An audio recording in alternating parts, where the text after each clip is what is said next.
All right, Armaf Odyssey Black Forest, like the ham, ironically made by people who don't eat ham. But it's going to be a cherry fragrance based on that topper I see there and the notes I'm seeing online. This should open up with caramel, cherry, cinnamon, lactones, which is basically like milky-ish notes in that family, and then white blossom. I don't know what white blossom is other than just being a white floral. Middle notes, these middle notes are more interesting to me than anything else really. Dates, honey, and nutmeg. I love honey fragrances like Naxos. I love like and all the various things like that. They're always lovely. And finally, base notes of praline, tonka bean, vanilla, musk, and woody notes. So this is striking me as a more masculine gourmand based on the cinnamon, the woody notes, and maybe that nutmeg in there as well. But it could be like more unisex. We'll see, we'll find out. Oops, my dogs are running around hitting my camera as I'm just sitting here trying to video. All right, so let's go ahead and unbox this thing, get rid of this nasty cellophane. Take a look at the bottle, the presentation. If you're familiar with the Odyssey line, it's a very well deservedly hyped line of essentially, sometimes they're dupes, sometimes they're twists from Armaf, but they're always within that $30 to $50 price range. 50 is like when they're brand spanking new. Once they've been out for about 6 months, they go down to about 30, and that's where this thing's kind of at. Let's take a look at the bottle. All the bottles tend to look about the same.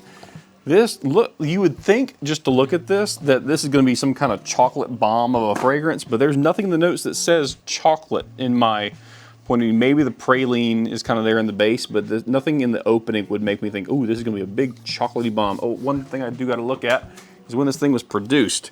Sometimes, in my humble opinion, this was produced on September of 2025, so this is 2 months old. Sometimes Armaf's Odyssey line, and Armaf fragrances in general, along with other Middle Eastern fragrances, do need time to sit in the bottle after doing a couple of sprays. So I always kind of put that out there as my opening for any Middle Eastern fragrance, and certainly it's been true with like Armaf's, most notably on the Armaf side, it's the Club de Nuit.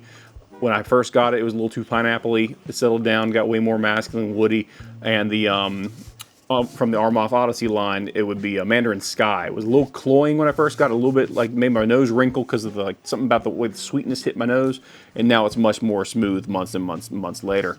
So let's go ahead and do a quick spray on paper, then we do it on skin. I give you my impressions of both, then I blip out of existence for a second after having worn this for a few days, and I can kind of give you my overall impression of the entire fragrance.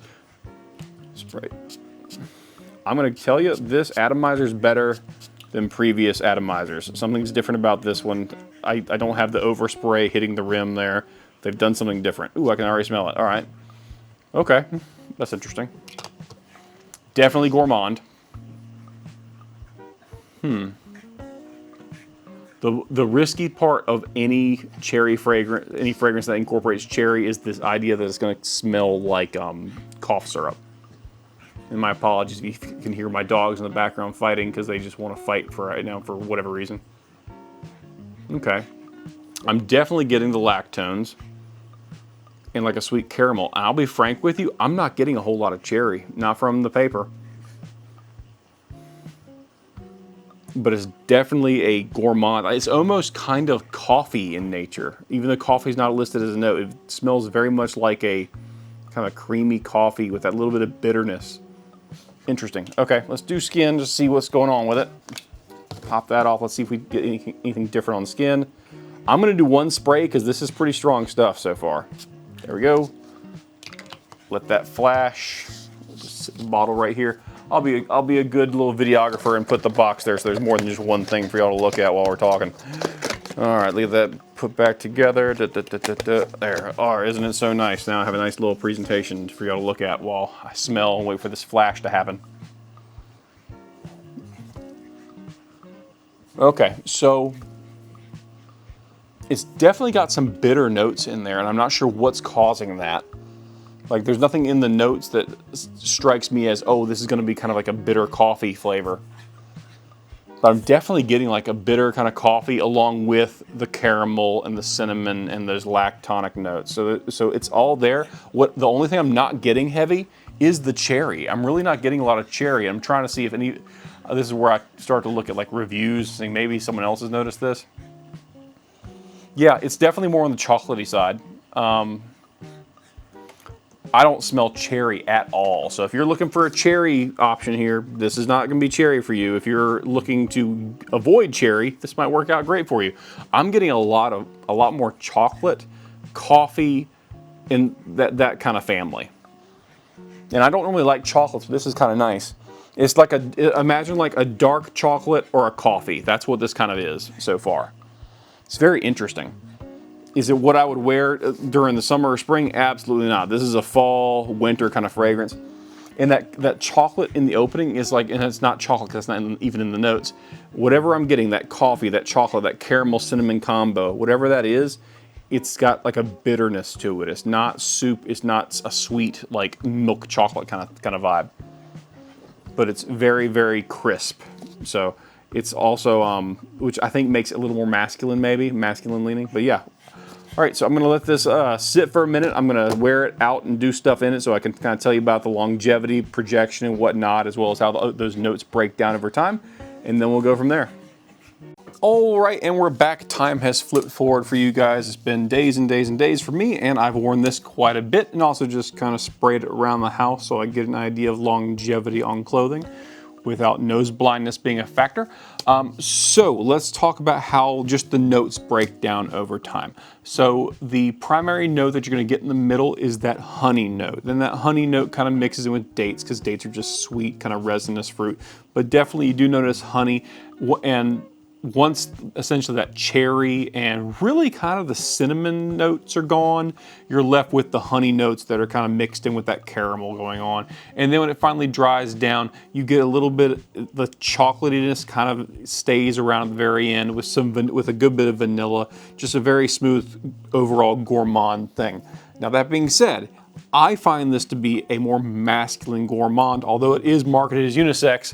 Some people, I think, disagree with me on that, my wife being one of them, but she disagrees with me all the time, so that's not really a huge factor. But it is again, it's a sweet gourmand, so that's gonna lean feminine, but at the same time, the way the chocolate comes through, it's so dark, it's almost like smelling coffee. That's how dark and bitter the chocolate note is. But when the final dry down comes through, that little bit of bitterness is just kind of still there. It's not like you're smelling sweet, syrupy chocolate. It's more like dark chocolate coffee the whole way through. All right, so speaking of the whole way through, this thing goes. It stays on you. If you spray this on your clothing, you will smell it on your clothing when you finally wash it a week later. It sticks around. On skin, you're gonna get 8 to 10 hours on skin. Projection-wise, the first 3 projects pretty well, then it kind of dies down in hour 4 and 5. I would say by 6 hours in, it's pretty much dry on you and you're smelling the dry down at the skin scent level. If you put it on clothing, you're gonna get the maximum of what I listed out there as the projection ability. But yeah, it's a beastly kind of fragrance. It can be a little beast mode. I would say overspraying this is not advised just because that opening bitterness note with the coffee not really coffee, it's listed as caramel, cherry, and cinnamon, but there's chocolatey coffee throughout the whole thing. But it is definitely, it can be a little overbearing if you spray too much, but if you spray light, I did 3, 1 on each wrist, 1 on the chest, and that was plenty. It smelled nice. It got very, especially once those honey notes came through, it smells very like syrupy and sweet and clean and smooth, most importantly. But yeah, this is one, yeah, maybe not safe for the workplace, being just a little bit too edible. Depends on your workplace, I guess. But yeah, I'd say it's a safe blind buy. If you're a guy looking for a gourmand fragrance, in my opinion, it's a safe blind buy. If you're a woman looking for one, I would not say this is a safe blind buy, as I think it leans a little masculine. So if you have any questions, leave them in the comment section. I will answer them to the best of my ability. And there it is, Black Forest Odyssey Armaf. Very cool.